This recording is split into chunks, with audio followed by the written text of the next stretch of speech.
अगले दिन हम श्री दत्ता मंदिर सिनौर से रात्रि विश्राम, रात्रि में भोजन प्रसाद वगैरह करके सुबह सुबह स्नान पूजन करके आगे की ओर चले थे। लेकिन रात्रि में मैया नर्मदा के तट पर हमने पूजा अर्चना की और मैया को आरती के साथ साथ दीपदान भी किया। साधना का ये बहुत ही अनुपम जगह था, बहुत ही अलग अनुभूति मैया के तट पे हुई।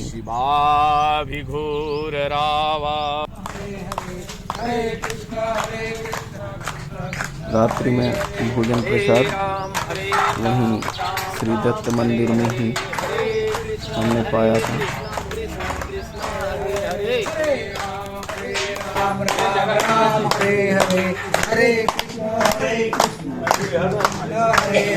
हरे राम राम राम हरे हरे, हरे कृष्णा कृष्णा कृष्णा हरे हरे, हरे राम राम राम हरे हरे, हरे कृष्णा हरे कृष्णा।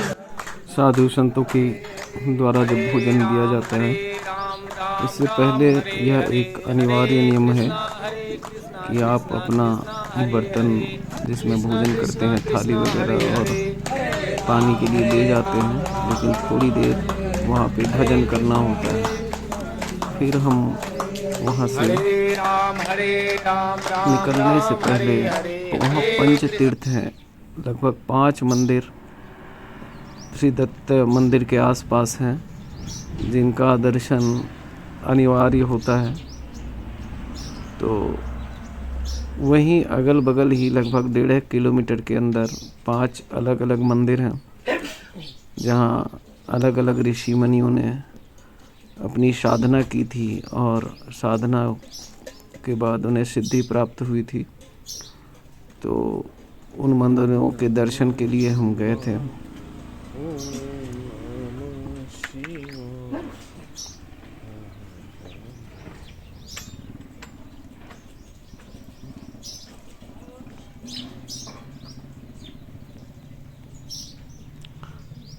छोटे छोटे मंदिर हैं, लेकिन चूँकि बिल्कुल मैया नर्मदा के तट पर स्थित है और वहाँ अलग अलग संतों ने सिद्धि प्राप्त की थी, इसलिए पंचतीर्थ का दर्शन अनिवार्य माना जाता है।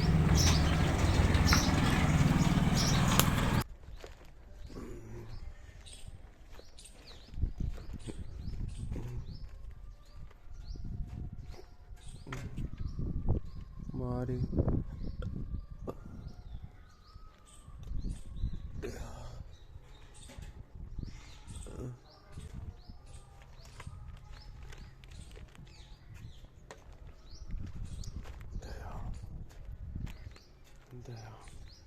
यहाँ श्री दत्तात्रेय मंदिर के साथ में ही प्रसिद्ध गणेश जी का मंदिर है और श्री राम जी का मंदिर है।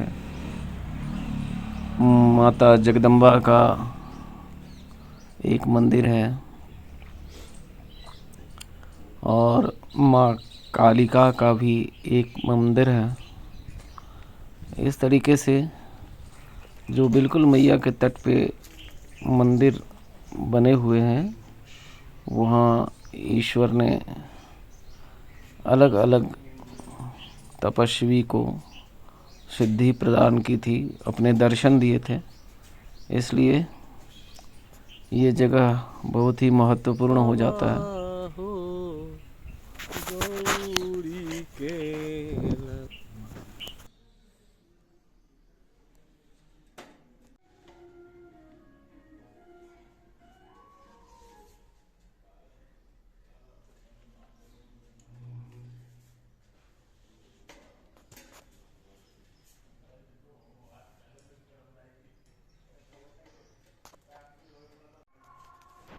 तगड़ा समरण ने कहो विष्णु हमारा अपराध ने लिहा।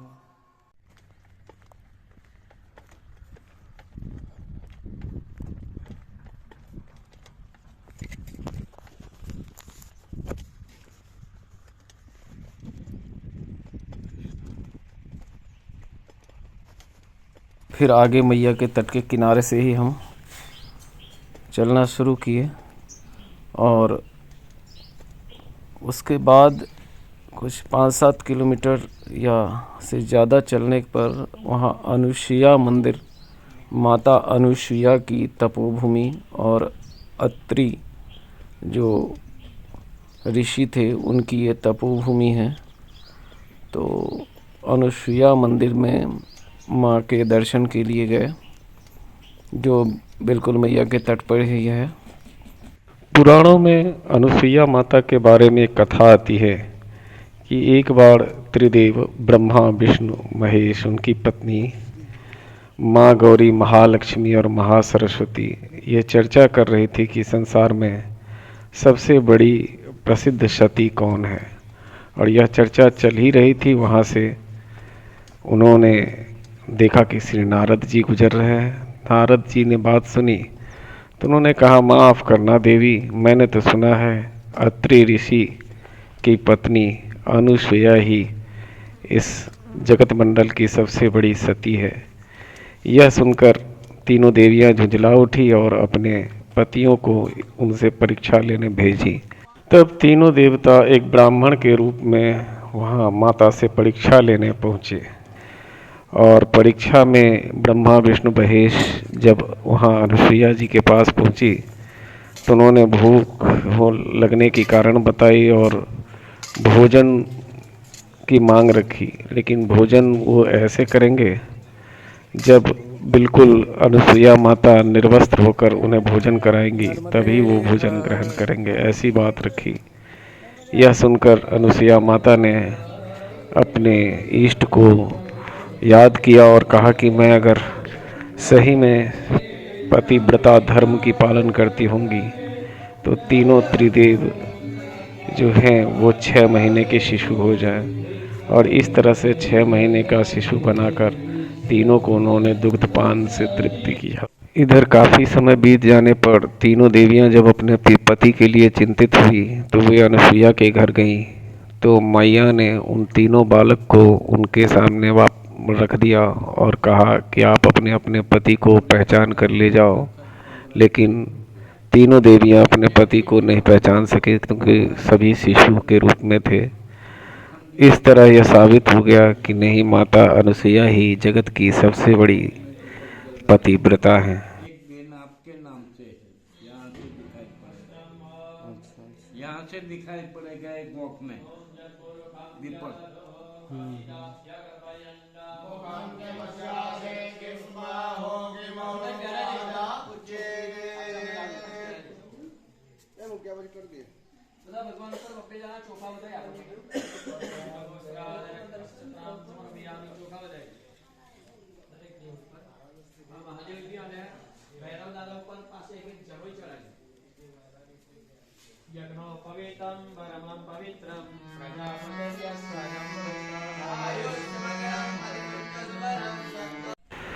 फिर सती अनुसुईया मंदिर के आगे जस्ट 200 मीटर आगे ही एक संकट मोचन हनुमान जी का एक मंदिर है और एक सुंदर आश्रम भी है। इसी आश्रम में हमने दिन का भोजन प्रसाद वगैरह पाया। बहुत ही आनंदित वातावरण है और बाबा जी भी बहुत ही अच्छे हैं। और फिर थोड़ी देर यहाँ विश्राम करके हम आगे की ओर चले। आगे पुनः 8-10 किलोमीटर की लंबी यात्रा करने के बाद यहाँ एक शिवरेवा धाम आश्रम है। शिवरेवा धाम बहुत ही सुंदर एक आश्रम, क्या कहें, ये एक गौशाला है और गौशाला में ही परिक्रमा वासियों की सेवा करने के लिए अलग से व्यवस्थित जगह है। और यही हमने रात्रि विश्राम किया, रात्रि की भोजन प्रसाद पाई। यात्रा के कष्ट के बारे में तो कई वीडियो में देखने को मिल जाएंगे, लेकिन यात्रा में जो अद्भुत एक आनंद मिलता है उसकी चर्चा शायद कहीं कहीं होती है। ये सच है कि यात्रा कष्टकर होती है, लेकिन इसी कष्ट में जिस आनंद का अनुभूति होता है उसे सिर्फ हम शब्दों से बता नहीं सकते, या मैं समझता हूँ कोई भी नहीं बता सकता। इसके लिए हमें यात्रा में स्वयं को शामिल करना होता है। बहुत ही पवित्र आश्रम,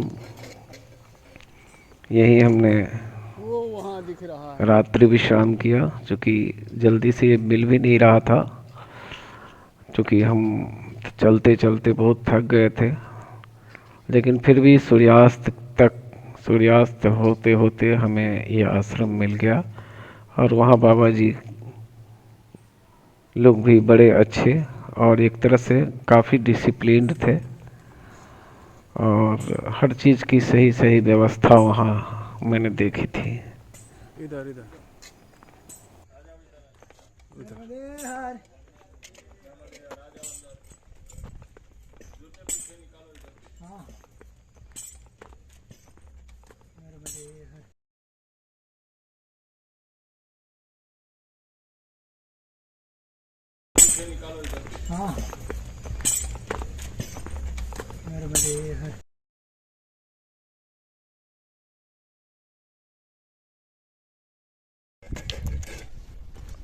अगले दिन में मैंने तारीख मेंशन कर दिया है इसी आपकी स्क्रीन के ऊपर, तो जैसे डेट तारीख भी पता चलता रहेगा।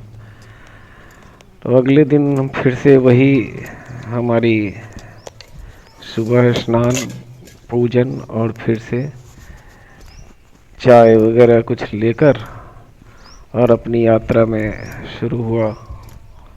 और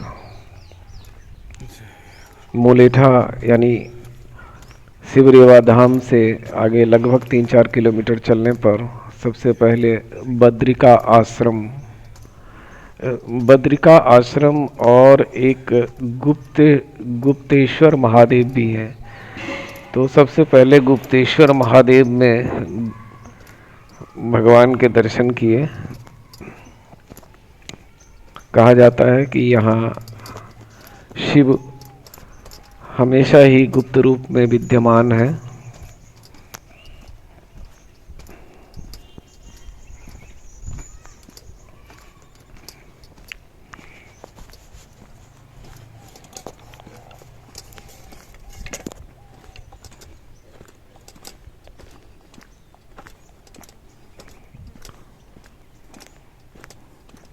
परिक्रमा का अनोखा मार्ग, दोनों तरफ पहाड़ी और बीच में झाड़ियाँ के बीच रास्ते टेढ़े मेढ़े, इसी में एक जगह से दूसरी जगह, कहीं मैया का किनारा बिल्कुल और कहीं थोड़ा सा 100-200-500 मीटर ऊपर ये गुप्तेश्वर महादेव का मंदिर है। यहाँ भोलेनाथ गुप्त रूप से रहते हैं और इनकी शिवलिंग से हमेशा पसीना आता रहता है। वहाँ से दर्शन करके हम बद्रिका आश्रम गए, और बद्रिका आश्रम में एक विशाल आश्रम है, बहुत बड़ा मंदिर है। आश्रम कहने का तात्पर्य एक मंदिर है जहाँ साधु संत वगैरह तपस्या करते हैं।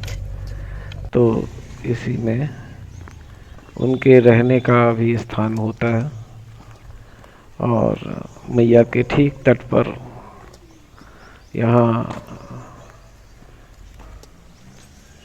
माता जगदम्बा भी हैं, भोलेनाथ भी हैं, माता कालिका भी हैं, श्री दत्तात्रेय गुरुदेव भी हैं, श्री हनुमान जी और गणेश जी का भी बहुत ही विलक्षण विग्रह, बहुत ही सुंदर विग्रह। ये केदारेश्वर महादेव का मंदिर है।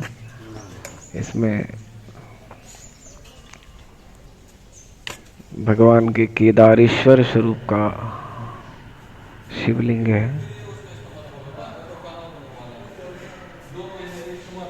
बहुत ही पवित्र वातावरण में, और काफ़ी सिद्धों ऋषि मुनियों ने यहाँ से सिद्धियाँ पाई हैं।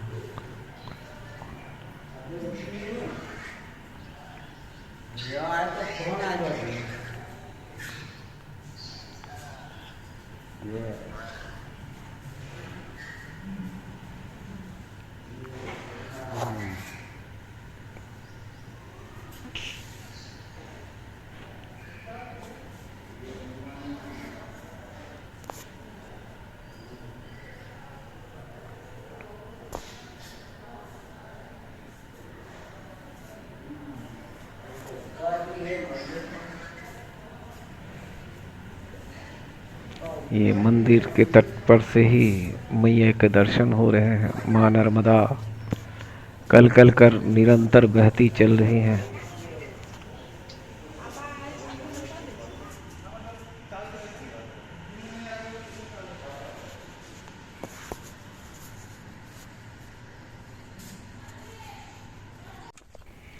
फिर यहाँ से कुछ बाल भोग में एक चाय और बिस्किट लेकर हम कुबेर भंडारी की यात्रा में चल पड़े। परिक्रमा मार्ग में ही कुबेर भंडारी भी हैं और इस मार्ग में गांव से होता हुआ ये एक मार्ग है जहाँ किसान या पशुपालक अपने पशुओं को चारागाह में ले जाते हैं। और इसी रास्ते में मेरा मोबाइल एक बार कहीं गिर गया, मुझे पता ही नहीं चला। थोड़ी दूर आगे जाने पर जब मैंने ध्यान दिया तो मोबाइल नहीं है। तो ये जो पशु पालक सामने जा रहे थे उन्होंने ही पीछे से आकर कहा कि ये मोबाइल मुझे पीछे गिरा हुआ मिला था और फिर मुझे यह मोबाइल मिल गया। मैं इन पशुपालक को बहुत बहुत बधाई और धन्यवाद देना चाहता हूँ। और वहाँ से फिर होते हुए हम कुबेर भंडारी आश्रम, कुबेर भंडारी धाम में पहुँचे। यह एक विशाल मंदिर है मैया के तट पे ही। और यहाँ दोपहर का भोजन प्रसाद हमने ग्रहण किया था। ये बहुत ही सुंदर, कहते हैं कि यहाँ कुबेर, देवादिदेव, महाकाल और महाकाली के भी विग्रह, चैतन्य मूर्ति यहाँ स्थापित है। कहते हैं कि जब तक कुबेर धाम में भोलेनाथ के साथ माता महाकाली के दर्शन ना किया जाए, वहाँ की गुफा का, सिद्ध गुफा का दर्शन ना किया जाए, तो ये यात्रा पूर्ण नहीं मानी जाती। इसलिए कुबेर भंडारी में भगवान कुबेरेश्वर महादेव जो हैं और साथ में ये रणछोड़ अर्थात श्री कृष्ण का एक सुंदर सा विग्रह है। उनके ये दत्तात्रेय महाराज हैं। इन सबके दर्शन करने के पश्चात हम कुबेरेश्वर, कुबेर भंडारी, श्री भोलेनाथ, माँ गौरी के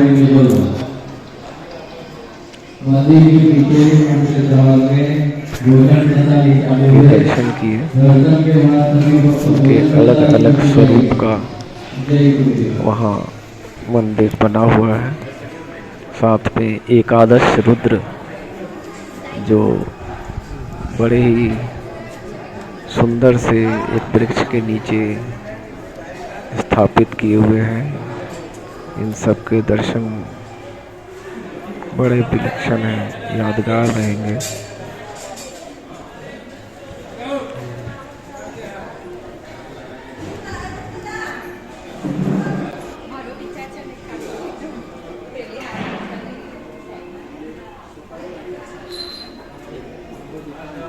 और फिर यहाँ कुबेर भंडारी के मुख्य दर्शन करने के पश्चात हम महाकाली मंदिर और गुफा के दर्शन करने गए, जहाँ माँ महाकाली के दर्शन हमने प्राप्त किया। आप सब भी माता महाकाली के दर्शन कीजिए।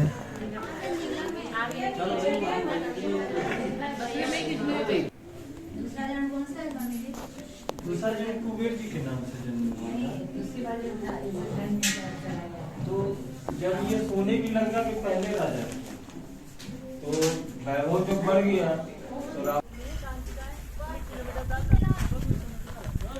और फिर वहाँ से दर्शन करने के बाद एक पिपलिया जो कि माँ बाराही देवी का मंदिर है, रास्ते पर ही एक छोटा सा मंदिर है, वहीं एक संत से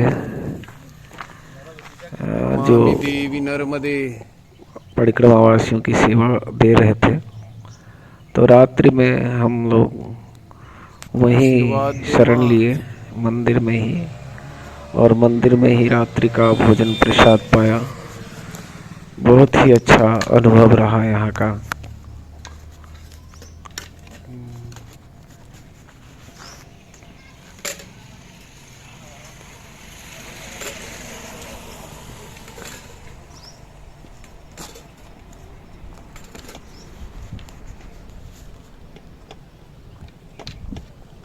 अगले दिन पुनः वाराही माता मंदिर पिपलिया से स्नान भोजन करने के रात स्नान पूजन वगैरह करने के बाद सुबह के बाल भोग लेकर हम आगे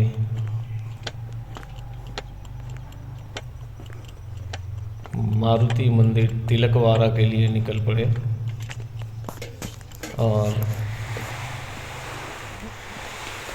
मारुति मंदिर तिलकवाड़ा एक बहुत ही प्रसिद्ध स्थान है, जहाँ से उत्तरवाहिनी परिक्रमा भी चैत्र मास में किया जाता है। यह एक दिन की छोटी सी परिक्रमा है। यहाँ चूँकि मैया थोड़ी देर तक उत्तरवाहिनी होती हैं, तो इसलिए इस परिक्रमा को बड़ा ही अनुपम बताया गया है। इस परिक्रमा की काफ़ी महिमा है।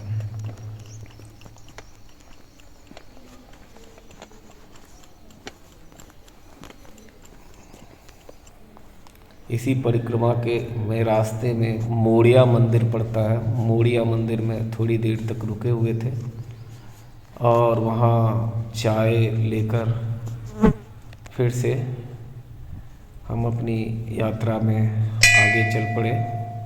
क्योंकि तिलकवाड़ा यहाँ से एक लंबा रास्ता है 8-10 किलोमीटर का। तो दोपहर हो ही चुकी थी, लेकिन फिर भी वहाँ से हम निकले। मोरिया मंदिर में सभी चित चैतन्य विग्रहों का दर्शन किया, सबसे आशीर्वाद लिए।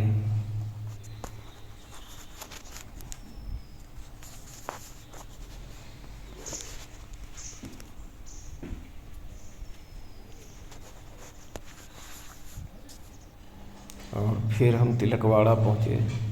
इस विग्रह को, हनुमान जी की मूर्ति यहाँ मारुति धाम है, इसे शिवाजी के गुरु जी ने यहाँ स्थापित किया था। और ये मारुति धाम तिलकवाड़ा से ही उत्तरवाहिनी परिक्रमा शुरू की जाती है। उत्तरवाहिनी परिक्रमा चैत्र मास में की जाती है। इसका बहुत बड़ा माहात्म्य बताया गया है पुराणों में। ये अब एक छोटी सी परिक्रमा है, एक दिन की।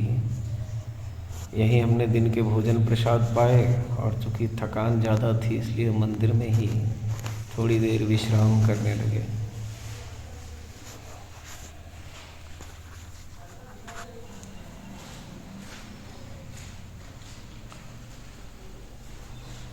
थोड़ी देर विश्राम करके फिर वहाँ से हमने अपनी आगे की परिक्रमा जारी रखी।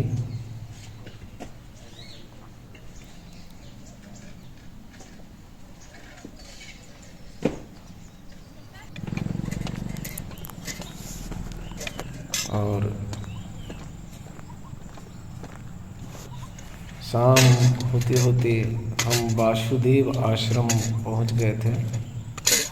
यहाँ वासुदेवानंद सरस्वती के नाम पर एक अन्य क्षेत्र है, जहाँ साधु महात्मा परिक्रमावासियों को अन्न की सेवा दी जाती है। तो हम यहीं इसी आश्रम में नर्मदे हर और रात्रि की भोजन प्रसादी पाई। और साथ में यहीं आश्रय रात्रि का लिया। आश्रम अभी नया ही है, इसलिए बहुत ज़्यादा व्यवस्थित तो नहीं, लेकिन फिर भी नर्मदे हर। सभी जो साधु संत हैं, वहाँ के सेवादार हैं, वो सभी बहुत अच्छे मिले। तो रात्रि यहाँ विश्राम करके और सुबह फिर हम यहाँ से अगले दिन गरुड़ेश्वर मंदिर के लिए रवाना हुए। हर दिन की यात्रा लगभग हमारी 18 से 20 किलोमीटर की प्लानिंग चल रही थी। नर्मदे हर, नर्मदे हर। तो गरुड़ेश्वर मंदिर भी यहाँ वासुदेव आश्रम से लगभग इतना ही दूरी पे है। तो रास्ते में हमें दत्त मंदिर मिले थे। दत्त मंदिर में हमने दिन का भोजन प्रसाद वगैरह पाया था।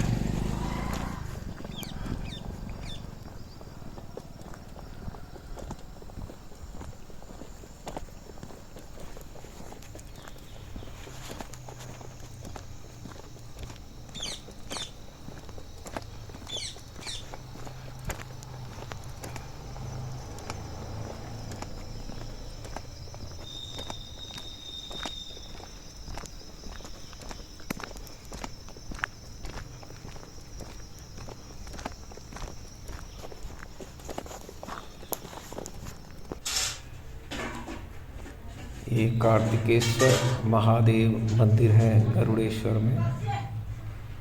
तो कार्तिकेश्वर महादेव मंदिर में पहुंचकर हमने पहले दिन का भोजन प्रसाद यहाँ ग्रहण किया। छोटी सी एक मंदिर है, लेकिन पौराणिक स्थान है, और इसी छोटी सी मंदिर के प्रांगण में ये 2-3 लोग थे, तो भोजन प्रसाद ले रहे थे। और कार्तिकेश्वर महादेव के दर्शन करने के बाद, यहाँ भोजन प्रसादी पाने के बाद हम दत्त मंदिर गरुड़ेश्वर पहुँचे और भगवान दत्तात्रेय के मंदिर में उनके विलक्षण विग्रह का दर्शन किया।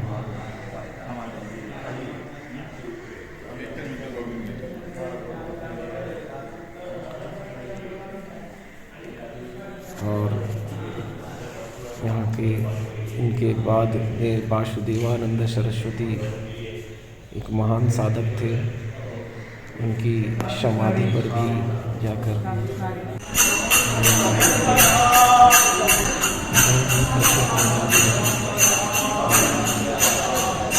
दत्त अर्थात दत्तात्रेय जी की साधना आराधना यहाँ बड़ा ही प्रसिद्ध है। ये उन्हीं की साधना स्थली रही है। गरुड़ेश्वर एक शहरनुमा जगह है, जहाँ काफ़ी शहरी वातावरण में के बीच ये मंदिर स्थित है, लेकिन मंदिर मैया के बिल्कुल तट पे ही है। यहाँ एक डैम भी बना हुआ है, जहाँ से समय समय पर पानी को नियंत्रित किया जाता है सरकार द्वारा। ये मैया के ऊपर डैम बना हुआ है, बहुत ही सुंदर अनोखा अनुभव।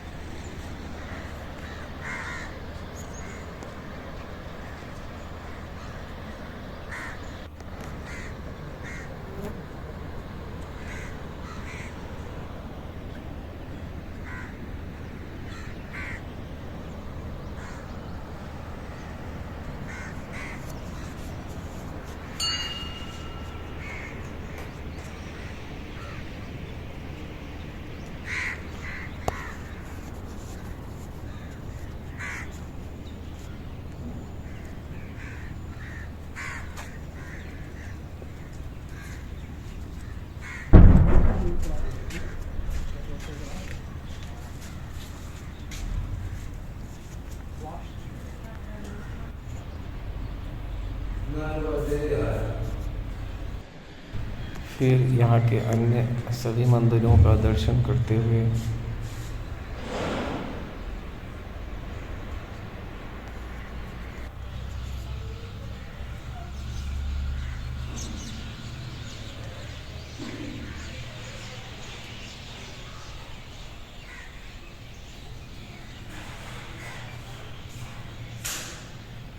मैं मुख्य श्री गरुड़ेश्वर महादेव के दर्शन करके और मुख्य गरुड़ेश्वर महादेव जो ऊपर पहाड़ पर स्थित हैं उन्हें भी दर्शन करने के लिए गया।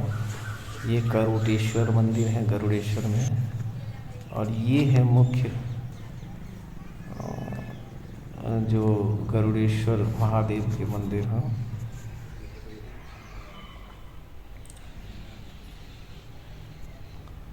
तो गरुड़ेश्वर मंदिर में जाकर भगवान गरुड़ेश्वर की दर्शन किए। इनका मंदिर बहुत पुराना हो चुका है और काफ़ी सालों से लगता है इस पर, जिसके नाम पर पूरा शहर बसा हुआ है। वो मंदिर इतना एक जर्जर सी स्थिति में दिख रही है।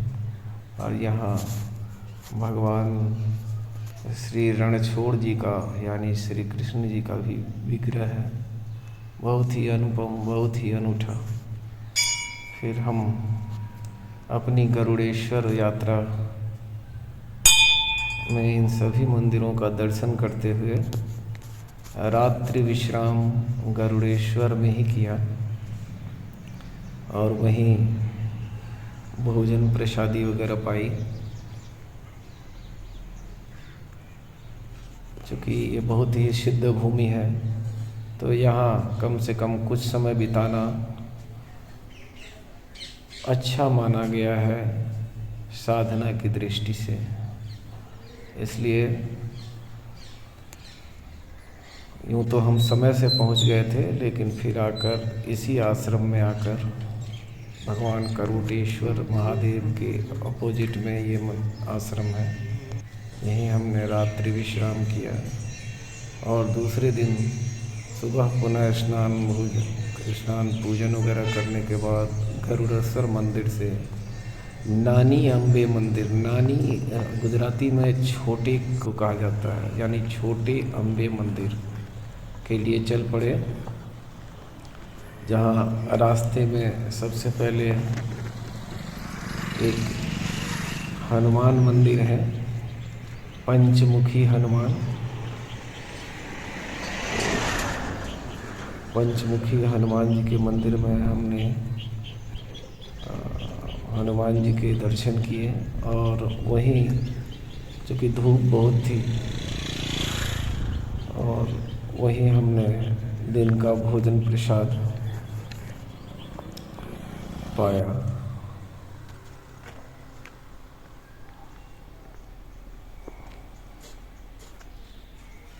ये हनुमान पंचमुखी हनुमान जी का मंदिर है, नर्मदे है। और यही परिक्रमा वासियों को भोजन प्रसाद की सुविधा मिल जाती है। तो यही बाबा जी ने हमें दिन का भोजन प्रसाद दिया और फिर हम वहाँ से नानी अम्बे मंदिर की तरफ यात्रा करने लगे, जो कि यहाँ से 10-12 किलोमीटर दूर है। और फिर से अपने गुरुदेवों इष्टों को याद करते हुए हम अपनी यात्रा में आगे बढ़ रहे थे और शाम लगभग होने को आ गई थी जब जाकर हम नानी अम्बे के मंदिर में पहुँचे। यह माता जगदम्बा की बहुत ही सुंदर यहाँ मंदिर है और पहाड़ पर स्थित है। यहाँ लगभग 2 किलोमीटर तक ऊपर जाना पड़ता है और फिर वापस भी आना पड़ता है। अगर मंदिर से बाहर निकलते हैं तो उसी रास्ते में फिर से वापस आना पड़ता है।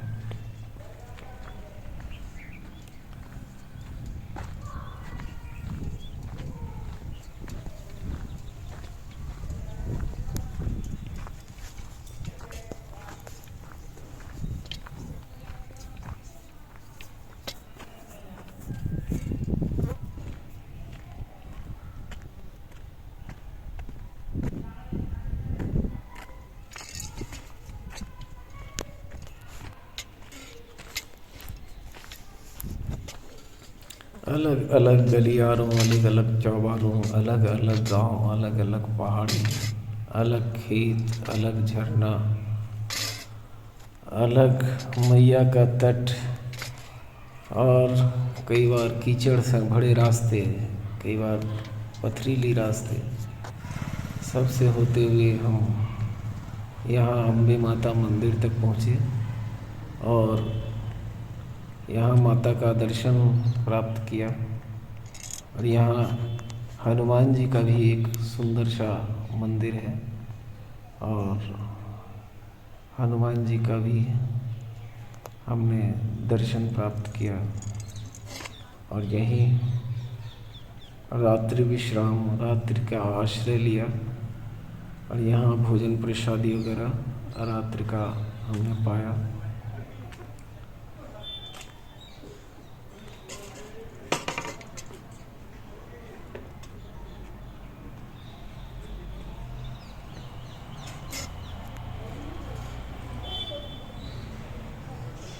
आप सब भी दर्शन कीजिए अम्बे माता का। रात्रि में यहाँ बड़ा ही सुंदर मैया की आरती और भजन का कार्यक्रम था।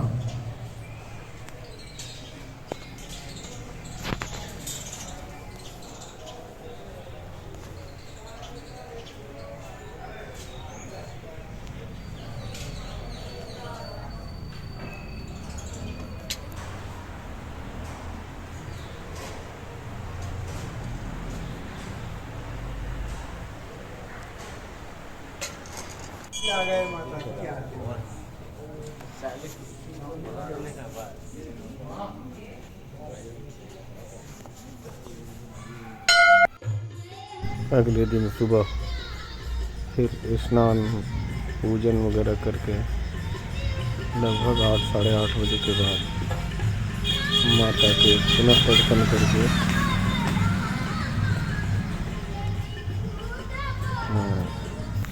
अपनी आगे की परिक्रमा जारी रखा। और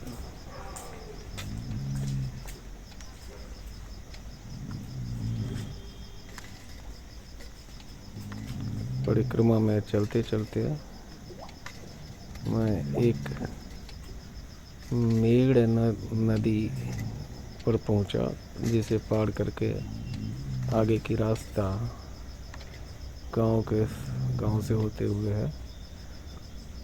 तो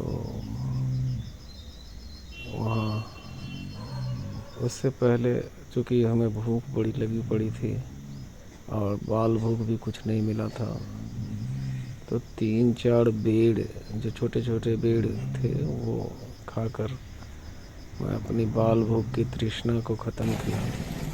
और एक राम पीर थे, छोटा सा एक पीड़ बाबा, उनके वहाँ जो है सो उनसे रिक्वेस्ट करने पर उन्होंने थोड़ी सी खिचड़ी हम लोगों के लिए बनाई। वहाँ हम 2-3 लोग थे और वही दिन का भोजन प्रसाद खिचड़ी के रूप में पाकर हम जब आगे की तरफ चले तो ये नर्मदे हर सामने था। हमें तो पहले ऐसा लगा कि शायद नर्मदा मैया की कोई धारा है, लेकिन जब वहाँ मौजूद 1-2 लोगों से जो पशुपालन वगैरह कर रहे थे, उन्होंने बताया कि नहीं, यही मार्ग है और यह नर्मदा मैया नहीं है, यह मेड़ नदी है। तब मैं मेड़ नदी को अपने जूते उतार कर और फिर पैदल पार किया और फिर से परिक्रमा में आगे चलें।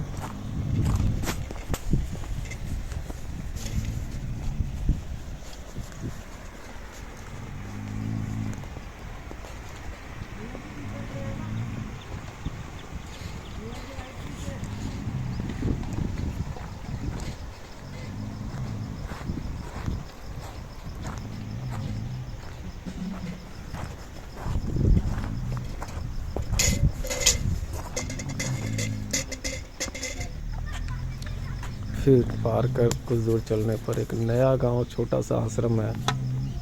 वहाँ भोजन प्रसादी की तो कोई व्यवस्था नहीं थी, लेकिन 1 घंटा के करीब मैंने वहाँ थोड़ी थकान मैंने विश्राम दिया और फिर अपने आगे की यात्रा में लग गया। जो बगाच तक जाना था, जहाँ बागेश्वर महादेव का मंदिर है। ये जो दाहिनी तरफ देख रहे हैं एक छोटा सा मंदिर, यही बागेश्वर महादेव जी का मंदिर है। और शाम को लगभग 6 बज गए थे जब मैं वहाँ पहुँचा।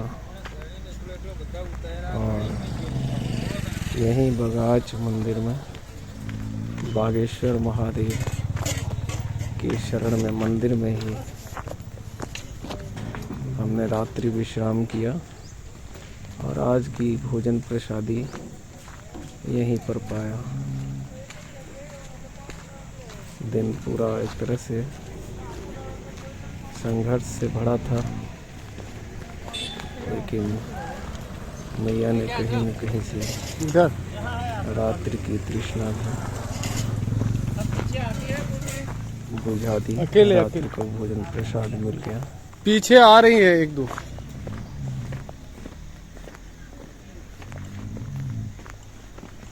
नर्मदे हर।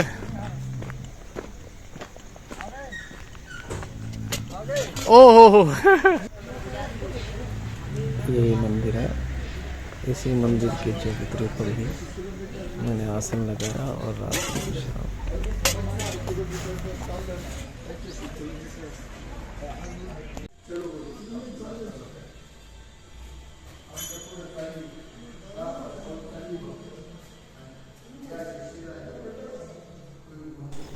नर्मदे हर, नर्मदे हर, नर्मदे हर।